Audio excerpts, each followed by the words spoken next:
Negeri ini memanggilmu kawan. Belajar bergerak berbagi untuk negeri. Guru penggerak majukan pendidikan. Guru penggerak menghamba pada murid. Kreatif rancang pembelajaran. Hargai potensi, tingkatkan prestasi. Lahirkan profil pelajar Pancasila. Belajar bergerak berbagi untuk negeri. Kita menjalin kolaborasi. Belajar bergerak berbagi untuk negeri. Demi bakti pada Ibu Pertiwi.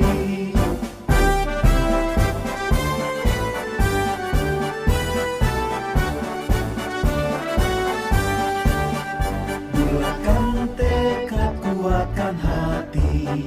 Negeri ini memanggilmu kawan. Belajar bergerak berbagi untuk negeri. Guru penggerak majukan pendidikan. Guru penggerak menghamba pada murid. Kreatif rancang pembelajaran. Hargai potensi, tingkatkan prestasi. Lahirkan profil pelajar Pancasila. Belajar bergerak berbagi untuk negeri. Kita menjalin kolaborasi. Belajar bergerak berbagi untuk negeri. Demi bakti pada Ibu Pertiwi. Belajar bergerak berbagi untuk negeri. Kita menjalin kolaborasi. Belajar bergerak berbagi untuk negeri. Demi bakti pada Ibu Pertiwi. Demi bakti pada Ibu Pertiwi.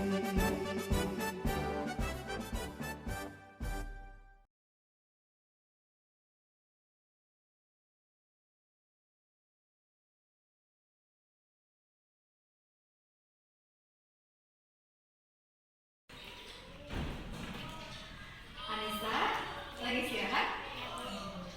Ibu ngobrol sebentar ya.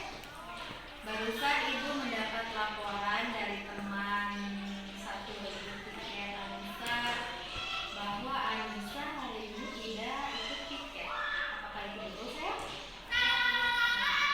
Kenapa? Ketika saya datang, kelas sudah dibersihkan oleh teman-teman saya. Oh, begitu. Anissa, Ibu tahu Anissa melakukan itu karena ada alasannya. Tapi coba deh, kalau Anissa ingat-ingat kembali nilai atau keyakinan kelas. Masih ingat? Bagus. Sekarang menurut Anissa, keyakinan kelas yang mana yang boleh Anissa tunjukkan? Belum disiplin dalam pelaksanaan piket, Bu. Iya, bagus. Anissa sudah menyadari kesalahan Anissa. Sekarang, apa rencana Anissa untuk memperbaiki kesalahan Anissa? Selagi masih jam istirahat, saya akan membersihkan kelas dengan mengganti piket saya, Bu. Bagus sekali. Berarti hari ini ketika masih istirahat, kamu mau membersihkan kelas lagi? Nah, selanjutnya Anissa selalu ingat ya akan keyakinan kelas kita. Kenapa? Karena keyakinan kelas kita itu adalah kunci kenyamanan kita mengikuti pembelajaran di kelas. Paham? Sekarang silakan bersihkan kelasnya, ya.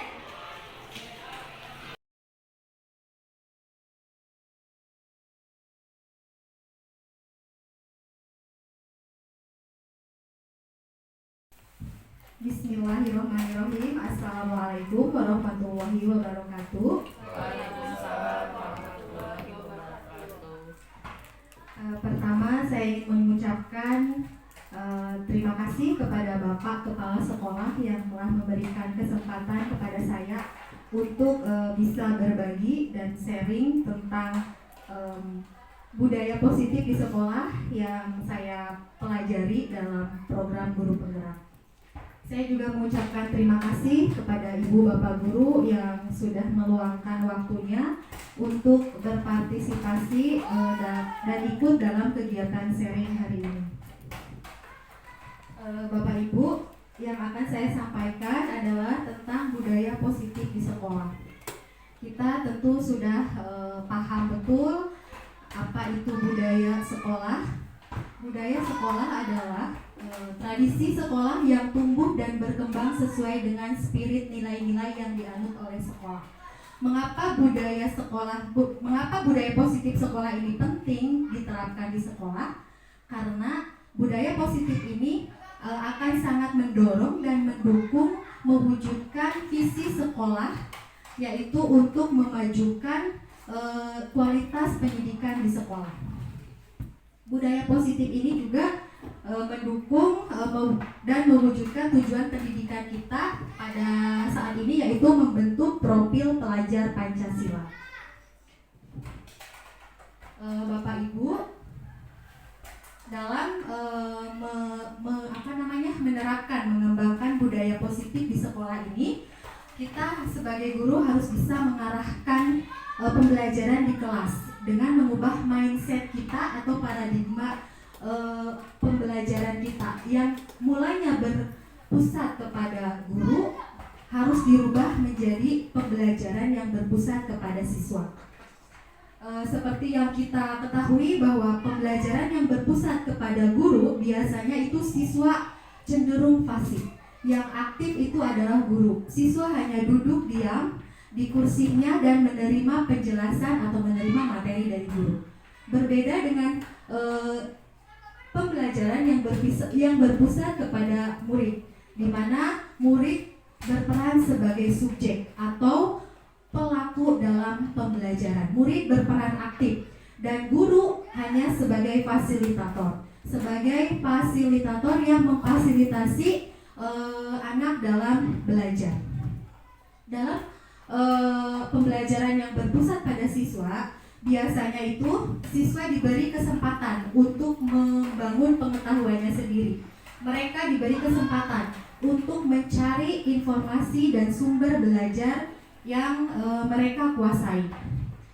Dalam hal ini, Kemdikbud merumuskan bahwa paradigma pembelajaran abad 21 menekankan pada kemampuan peserta didik dalam mencari tahu dari berbagai sumber, merumuskan permasalahan, berpikir analitis, dan kerjasama serta berkolaborasi dalam menyelesaikan masalah.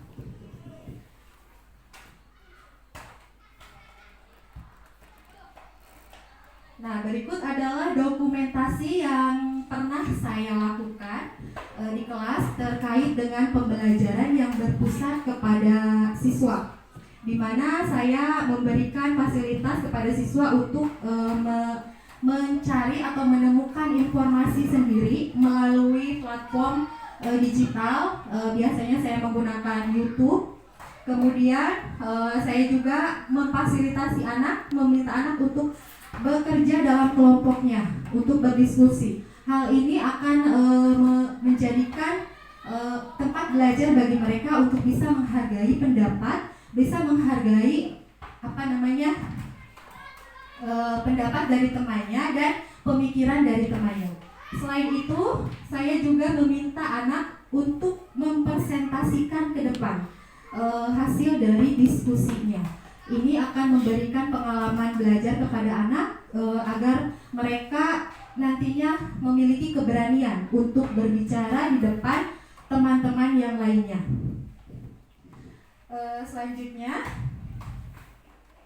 nah, dalam pembelajaran yang berpusat kepada siswa ini, tadi juga sudah disinggung, peran guru adalah sebagai fasilitator. Di sini kita sebagai guru harus bisa memotivasi siswa, kemudian mengapresiasi sekecil apapun pencapaian siswa harus kita apresiasi, kemudian membimbing dan mengarahkan, karena bagaimanapun ketika siswa sedang berdiskusi dengan kelompoknya, walaupun siswa kelas 6 yang sudah mulai dewasa, tetapi kadang dari mereka tetap harus membutuhkan bimbingan. Mereka kadang tidak mengerti harus ngapain, apa yang harus dilakukannya, seperti itu. Jadi tugas kita, walaupun mereka sedang berdiskusi, kita tidak bisa melepaskan begitu saja.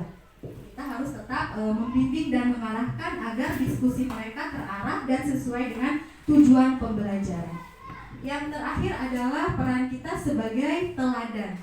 Karena sebaik-baik pendidikan itu adalah suri teladan. Jadi kita harus bisa memberikan teladan kepada siswa kita. Selanjutnya, budaya positif di sekolah ini bisa kita kembangkan, bisa kita terapkan dengan strategi, yaitu menerapkan disiplin positif.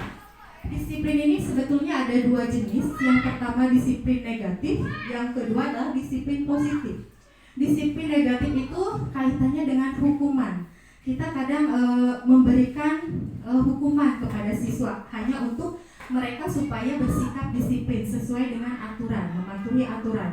Nah, itu yang disebut dengan disiplin negatif. Namun yang perlu kita terapkan untuk mengembangkan budaya positif adalah disiplin positifnya. Nah, dalam budaya kita, disiplin dimaknai sesuatu yang dilakukan oleh seseorang pada orang lain untuk mendapatkan kepatuhan. Sementara menurut Diane, cara kita mengontrol diri dan bagaimana menguasai diri untuk memilih tindakan yang mengacu pada nilai-nilai yang kita hargai agar tercapai tujuan yang mulia yang diinginkan. Nah, dengan kata lain, seseorang yang memiliki disiplin berarti mereka memiliki tanggung jawab terhadap apa yang dilakukannya, sehingga mereka melakukan tindakan berdasarkan pada nilai-nilai kebajikan universal.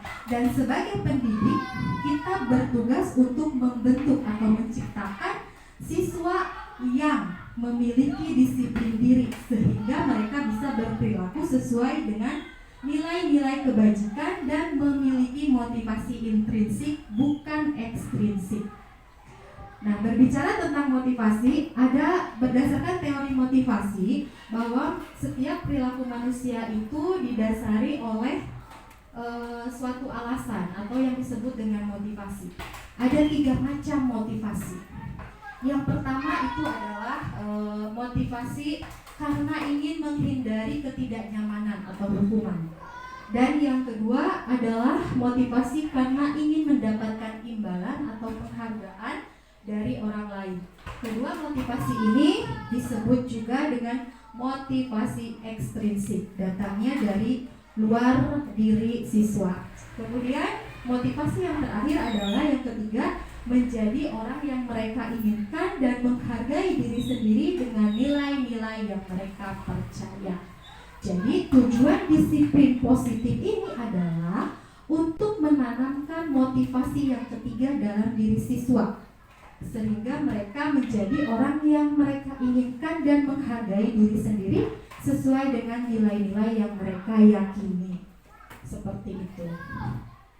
Nah, Bapak Ibu, setiap perilaku manusia itu memiliki tujuan. Apa sih tujuannya?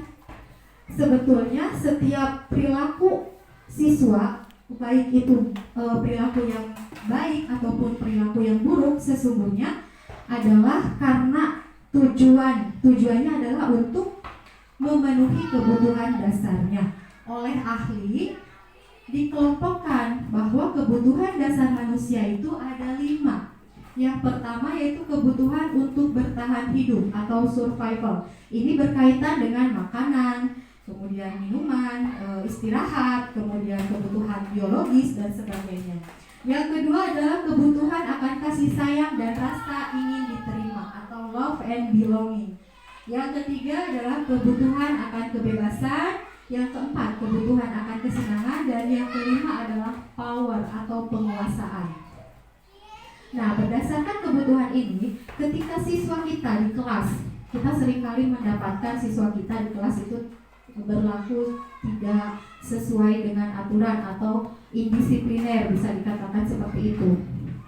Nah, sesungguhnya mereka itu sedang berusaha untuk memenuhi kebutuhan dasarnya, entah itu satu kebutuhan atau bahkan lebih. Misalnya sebagai contoh, ketika kita sedang memberikan pembelajaran diskusi kepada siswa, pasti ada saja siswa yang bermain atau yang bercanda, yang ngobrol. Nah, sesungguhnya mereka itu sedang memenuhi kebutuhan dasarnya tentang, bisa jadi tentang kebebasan. Mereka sebetulnya ingin bebas.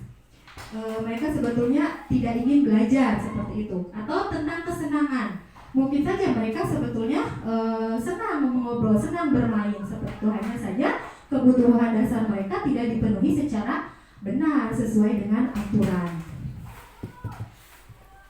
Nah, ketika siswa kita melakukan perilaku atau tindakan yang indisipliner, kita sebagai guru mempunyai 5 posisi kontrol.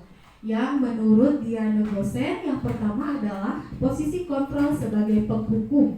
Yang kedua, posisi kontrol sebagai pembuat merasa bersalah. Yang ketiga, sebagai seorang teman. Yang keempat, pemantau. Dan yang kelima adalah sebagai manajer. Dari kelima posisi ini, seharusnya idealnya kita sebagai guru itu ada di posisi sebagai seorang manajer. Nah, sekarang kita bahas posisi kontrol sebagai seorang penghukum. Biasanya seorang penghukum ini akan bersikap tegas, kemudian mungkin saja bisa saja mata melotot, kemudian nada suara yang tinggi, dan biasanya posisi ini guru akan berkata, patuhi aturan saya, atau awas, atau kayak gitu, atau kamu selalu saja salah, pasti selalu yang terakhir selesai. Nah, seperti itu. Jadi posisi kontrol sebagai penghukum ini menurut Diana Gosen adalah posisi kontrol yang paling buruk, ya, karena ini akan memberikan efek jangka panjang yang tidak baik bagi siswa. Yang kedua, tentang pembuat rasa bersalah. Berbeda dengan sebagai penghukum, pembuat rasa bersalah ini sebaliknya. Seorang guru akan bersikap lemah lembut atau akan membuat orang lain merasa tidak nyaman, akan merasa bersalah, membuat siswa merasa bersalah, membuat siswa merasa rendah diri. Nah, kata-kata yang biasa diucapkan oleh pembuat rasa bersalah ini adalah, ibu sangat kecewa sekali ya dengan kamu, atau gimana coba kalau orang tua kamu tahu kamu berbuat begini. Nah, di posisi ini murid akan memiliki penilaian yang buruk tentang diri mereka, sehingga mereka akan menjadi pribadi yang rendah diri. Kemudian yang ketiga, sebagai teman. Nah, posisi kontrol sebagai teman ini mungkin akan sangat disenangi oleh siswa, karena siswa merasa ada yang melindungi. Di sini guru berposisi sebagai mengontrol murid melalui persuasi. Jadi guru di posisi teman menggunakan hubungan baik dan humor untuk mempengaruhi murid. Dan biasanya guru akan berkata, ayo bantulah demi ibu ya, atau ya sudah, kali ini tidak apa-apa, nanti ibu bereskan. Jadi posisi sebagai teman ini memberi kemudahan kepada siswa. Yang keempat adalah posisi sebagai seorang pemantau. Pemantau itu berarti mengawasi. Posisi sebagai pemantau itu selalu berkaitan dengan selalu mengaitkan antara aturan dengan konsekuensi. Nah, dengan menggunakan sanksi atau konsekuensi, kita dapat memisahkan hubungan pribadi kita dengan murid. Dan biasanya seorang pemantau ini akan selalu mengajukan pertanyaan kepada siswa ketika siswa melakukan kesalahan. Misalnya, coba peraturan di kelas kita apa ya? Nah, seperti itu. Kemudian, apa yang sudah kamu lakukan? Lalu bagaimana konsekuensinya? Seperti itu. Dan yang kelima, yang terakhir, posisi sebagai manajer. Di mana posisi sebagai manajer adalah kita sebagai guru berkolaborasi dengan siswa untuk bagaimana mencari solusi atau mencari upaya apa untuk memperbaiki kesalahan yang ada. Biasanya posisi sebagai manajer ini guru memberikan pertanyaan-pertanyaan yang menggali siswa supaya karakternya lebih kuat. Contohnya, apa yang kita yakini ya, kembali ke keyakinan kelas. Nanti saya akan membahas tentang keyakinan kelas. Terus apakah kamu meyakininya? Nah, jika kamu meyakininya, apakah kamu bersedia memperbaikinya? Nah, lalu apa rencana kamu untuk memperbaiki kesalahannya? Jadi sebagai manajer ini, guru mengajak siswa untuk melakukan introspeksi diri, untuk menyelami ke dalam dirinya agar dia menyadari apa kesalahannya. Nah, berikut adalah tabel perbedaan antara kelima posisi kontrol, di mana posisi kontrol sebagai penghukum dan pembuat orang merasa bersalah ini merupakan perilaku kontrol yang negatif. Artinya ini akan berdampak buruk kepada anak, baik dalam jangka pendek maupun jangka panjang. Dan kemudian yang selanjutnya adalah teman dan pemantau ini, teman, pemantau ataupun manajer sama merupakan perilaku kontrol yang positif. Hanya saja kalau teman dan pemantau itu merupakan perilaku kontrol yang positif, namun tetap kalau misalkan dilakukan secara berulang-ulang itu akan menjadikan siswa kurang baik. Jadi akan menjadikan siswa kita nanti ketergantungan. Jadi melakukan sesuatu hanya karena perintah, bukan karena dalam diri mereka sendiri ada kesadaran. Seperti itu, berbeda dengan kontrol diri atau manajer. Nah, Bapak Ibu, saya ingin bertanya kepada Bapak Ibu, setiap hari Bapak Ibu mengendarai sepeda motor ke sekolah. Bapak Ibu tentu memakai helm dan saya melihatnya. Nah, sebetulnya tujuan Bapak Ibu memakai helm itu untuk apa? Keamanan. Untuk keamanan. Betul sekali, untuk keselamatan. Nah, ketika Bapak Ibu sudah menyadari bahwa memakai helm itu untuk keamanan, untuk keselamatan, berarti Bapak Ibu sudah meyakini nilai kebajikan, nilai keselamatan, nilai keamanan. Nah, seseorang akan lebih tergerak dan bersemangat untuk menjalankan keyakinannya daripada hanya sekedar mengikuti serangkaian aturan tertulis. Oleh karena itu penting bagi kita sebagai guru untuk membuat keyakinan di kelas untuk siswa-siswa kita. Nah, yang sudah saya lakukan di kelas kemarin, saya membuat keyakinan kelas bersama siswa-siswa saya kelas 6. Saya membagikan selembar kertas kepada mereka, lalu saya memberikan pertanyaan kepada mereka. Kalian mau suasana kelas yang seperti apa?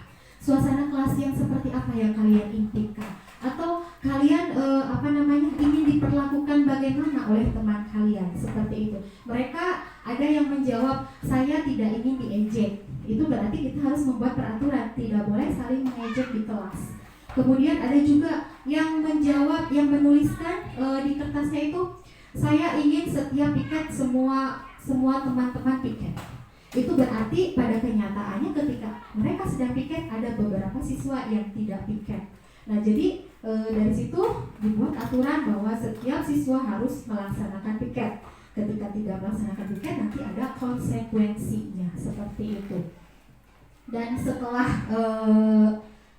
semuanya menuliskan pemikirannya, saya meminta mereka untuk menempelkan di depan. Kita membahas satu persatu setiap keinginan siswa, setiap pemikiran siswa, dan akhirnya terbentuklah suatu keyakinan kelas di kelas 6, yaitu ada 4: saling menghormati, saling menghargai, tanggung jawab, dan peduli. Jadi mereka ingin di kelas itu ada kepedulian juga, seperti itu. Nah, Bapak Ibu, ketika kita di sekolah itu mendapati siswa yang bermasalah, yang melakukan perilaku yang tidak baik atau indisipliner, maka kita bisa memberikan treatment. Treatmentnya itu adalah ada yang dengan hukuman atau dengan penghargaan atau dengan hukuman atau konsekuensi atau dengan restitusi. Bapak Ibu pernah mendengar istilah restitusi? Pernah mendengar? Belum pernah, betul. Sama saya juga sebelum mengikuti guru penggerak saya belum tahu, saya belum pernah mendengar apa itu restitusi.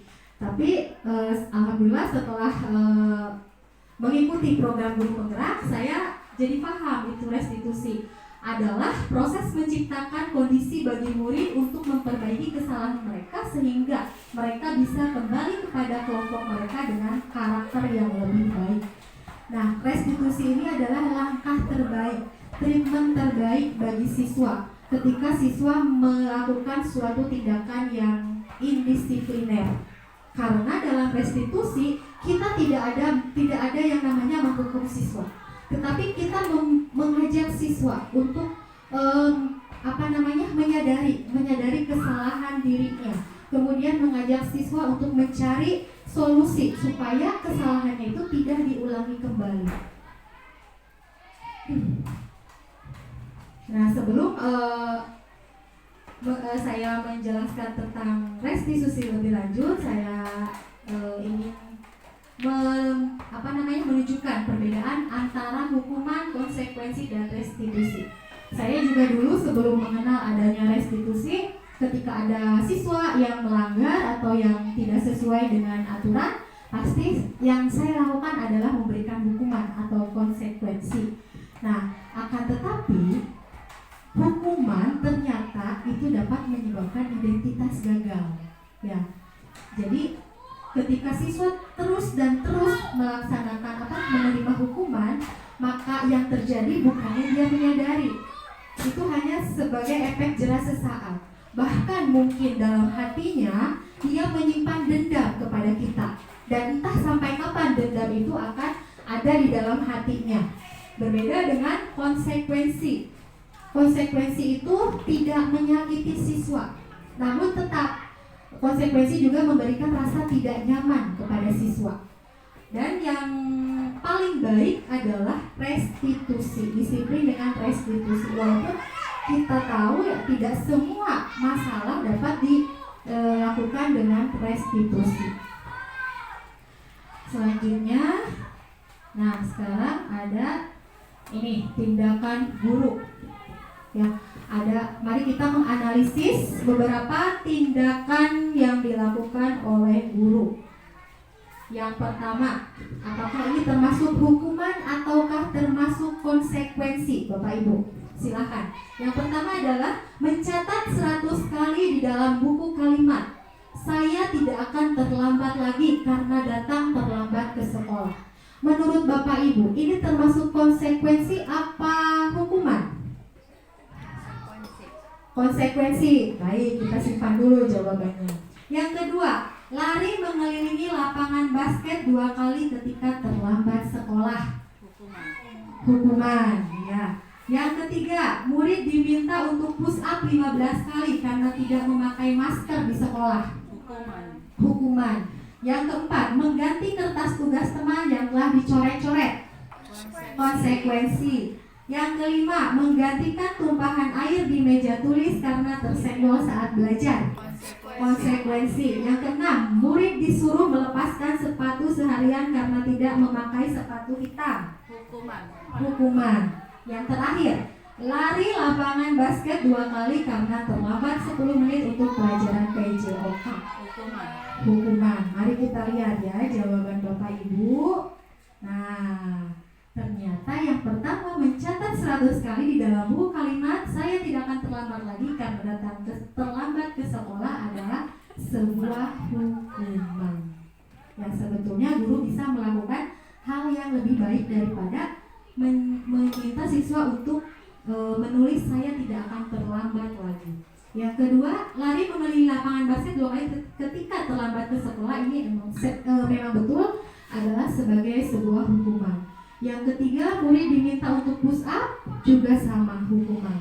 Yang keempat, mengganti kertas tugas siswa yang telah dicoret-coret, konsekuensi.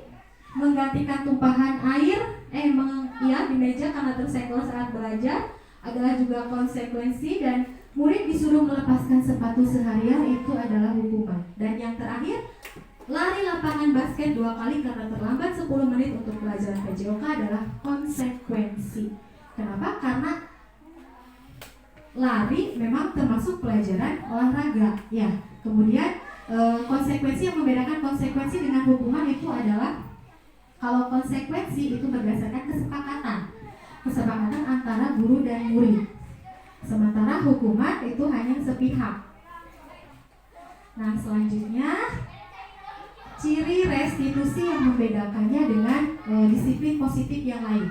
Yang pertama yaitu restitusi bukan untuk menebus kesalahan, namun untuk belajar dari kesalahan. Jadi guru tidak menuntut siswa untuk membayar ganti rugi atau untuk membayar sejumlah uang, tetapi di sini guru berusaha untuk bisa memberikan pelajaran kepada siswa. Oh, siswa ini jadi belajar dari kesalahan sehingga dia tidak melakukan kesalahan yang sama lagi. Yang kedua yaitu restitusi memperbaiki hubungan. Yang ketiga, restitusi adalah tawaran, bukan paksaan. Karena kalau restitusi itu dipaksa, itu namanya bukan restitusi, tetapi konsekuensi. Sementara restitusi itu adalah pilihan. Jadi restitusi itu adalah pilihan yang dipilih oleh siswa. Kemudian restitusi menuntut untuk melihat ke dalam diri. Dengan restitusi kita bisa menuntun siswa untuk melihat dirinya, untuk menyelami dirinya. Mereka ingin menjadi orang seperti apa? Seperti itu. Yang selanjutnya, restitusi fokus pada karakter, bukan tindakan yang salah. Jadi kita tidak mempermasalahkan tindakannya, tetapi fokus kepada karakter yang ingin kita bentuk. Kemudian restitusi itu menguatkan, restitusi fokus pada solusi. Ya, restitusi fokus pada solusi. Jadi guru tidak mencari mana yang benar, mana yang salah, tetapi fokusnya kepada perbaikan atau solusi untuk memperbaiki situasi atau keadaan yang tidak selaras tersebut.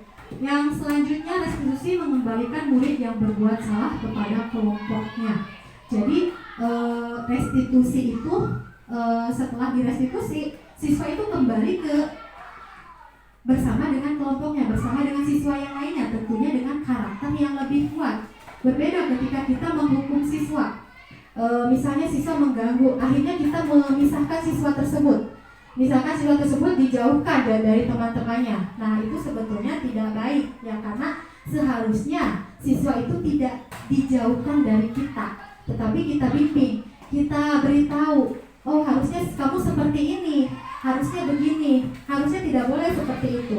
Kalau kita memisahkan siswa dari kita, itu justru mereka tidak akan belajar untuk memperbaiki kesalahannya. Mereka tidak akan paham di mana letak kesalahannya, tidak akan menyadari seperti itu. Nah, untuk melakukan restitusi ada 3 tahapan. Yang pertama adalah menstabilkan identitas.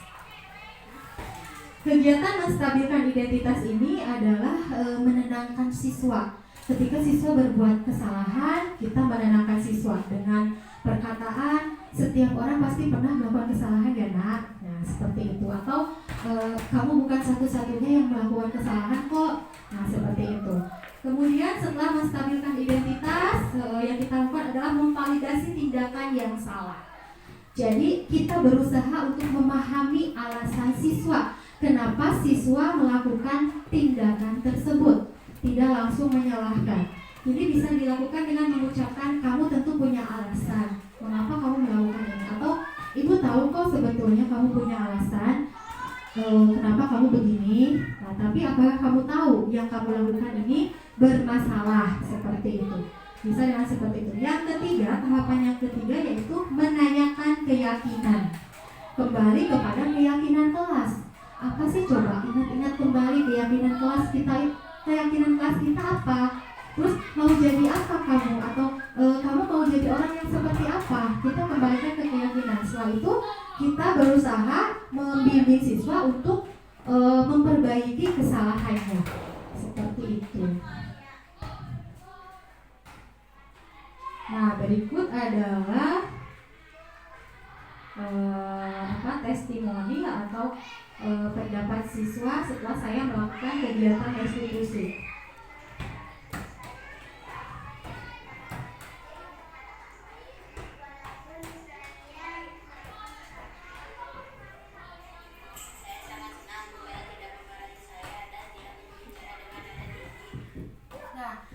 ketika kemarin saya melakukan praktek restitusi kepada 2 siswa saya di kelas, dan saya meminta tanggapan mereka, pendapat mereka, dan ternyata mereka mengatakan seperti yang ada di video. Mereka merasa nyaman, tidak merasa takut, tidak merasa dipojokkan. Mereka justru menyadari, oh iya, saya sebetulnya salah, harusnya saya tidak melakukan hal seperti ini, seperti itu. Nah, Bapak Ibu, sekian sharing dari saya. Yang terakhir,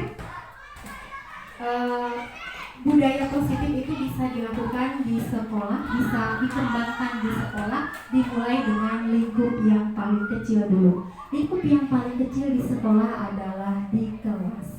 Jadi di kelas dulu kita buat peraturan kelas yang kita sepakati bersama dengan siswa. Ketika kita membuat peraturan yang siswa juga membuatnya, kemudian disepakati bersama, mudah-mudahan ya insya Allah siswa akan belajar bertanggung jawab untuk mematuhi aturan yang dibuatnya.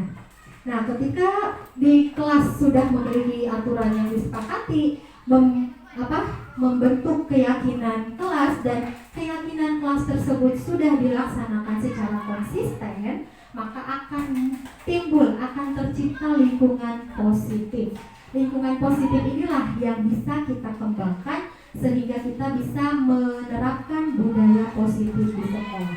Ya, dengan budaya positif, insya Allah tujuan pendidikan kita yaitu untuk membentuk profil pelajar Pancasila yang beriman dan bertakwa kepada Tuhan Yang Maha Esa, mandiri, berkebinekaan global, kemudian bernalar kritis, dan bergotong royong akan tercapai.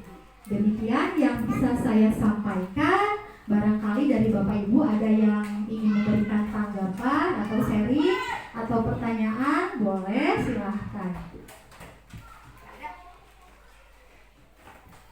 Ya, silakan Bu Devi. Assalamualaikum warahmatullahi wabarakatuh. Terima kasih Bu atas kesempatannya.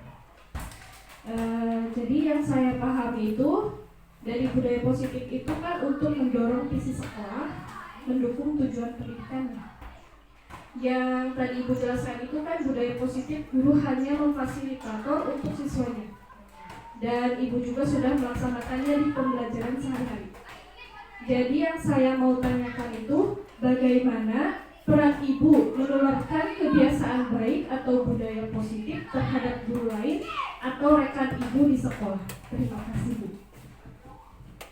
Terima kasih kepada Bu Devi atas pertanyaan atau sharingnya.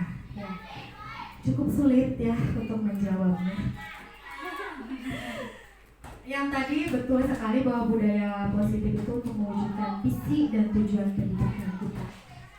Kemudian peran guru peran guru di dalam kelas ya Bu. Nah, untuk menularkan budaya positif kepada rekan-rekan yang lain. Ya, saya ingat teori kontrol, namanya. Dia mengatakan teorinya bahwa kita tidak bisa mengontrol perilaku orang lain. Ya, hanya dirinya sendiri yang bisa mengontrol perilakunya. Kita tidak bisa mengubah orang lain untuk melakukan apa yang kita inginkan kalau orang lain tersebut tidak memiliki keyakinan yang sama dengan kita. Nah, dari situ saya hanya berusaha ya untuk menjadi memberikan contoh dalam keseharian saya. Ya, mudah-mudahan Bapak dan Ibu yang lain tergerak hatinya untuk ikut melakukan hal-hal yang baik yang sudah saya contohkan seperti itu. Sekali lagi, saya tidak bisa mengubah mengontrol perilaku Bapak Ibu, karena yang bisa mengontrol perilaku Bapak Ibu hanya Bapak Ibu sendiri, dan itu tentunya berdasarkan dengan keyakinan atau dengan keyakinan yang Bapak Ibu percayai. Ya, ketika Bapak Ibu melihat apa yang saya lakukan ini ternyata baik, kemudian menilai apa yang saya lakukan ini ternyata bermanfaat dan bisa meningkatkan kualitas pendidikan di sekolah kita, ya kenapa tidak untuk Bapak Ibu untuk mencontoh seperti itu. Namun ketika saya juga manusia biasa, saya juga pasti ada lalainya. Nah, kita sebagai rekan dalam satu tim sudah seharusnya kita saling mengingatkan agar apa? Agar sekolah kita menjadi sekolah yang sebagai tempat terbentuknya karakter siswa yang baik. Seperti itu, Bu Devi. Barangkali yang lainnya, kalau tidak ada, saya cukupkan sekian. Terakhir saya ucapkan terima kasih atas perhatian dan kerjasama dari Bapak Ibu Guru serta Bapak Kepala Sekolah. Akhir kata, billahi taufiq wal hidayah. Wassalamualaikum warahmatullahi wabarakatuh.